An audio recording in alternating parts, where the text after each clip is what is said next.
In my pursuit to find more recipes that were vegetarian and vegan, I looked for civilizations that seemed to have a really good experience with it, namely Indian food. I think we can all agree they're pretty much masters at vegetarian food.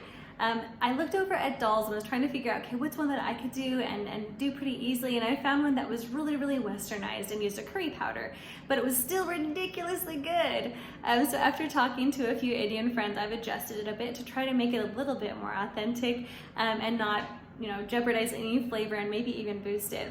This is what I came up with, and it's a really great recipe in my humble opinion. We have it multiple times a month because it's just that simple and just that good. Try it out.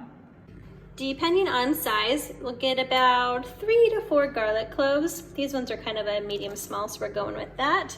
Next, I'm going to grab just a knob of ginger. I've kind of chopped up a little bit to make it easier for pounding. And we're gonna get this until it's just kind of broken up. Oh, they're flying today. I've got a pot with a little bit of oil in there, all nice and warm, and 1 onion all diced up. We will now proceed to put onion in pots. Once the onions are smelling potent, I'm gonna throw in all of that ginger and garlic that I smashed up with my mortar and pestle and get that fragrant as well. All right, everything's smelling nicely. I'm going to add in half a teaspoon of some turmeric. I'm going to add in half a teaspoon of some coriander, half a teaspoon of some cumin, and then 2 teaspoons of garam masala.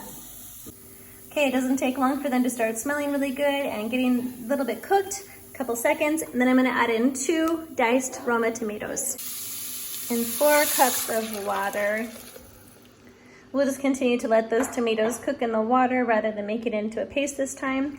Either way works, so whatever you'd like to do. If you want to add the spices before or after the tomatoes, it'll kind of have slightly different effects, but both will be delicious.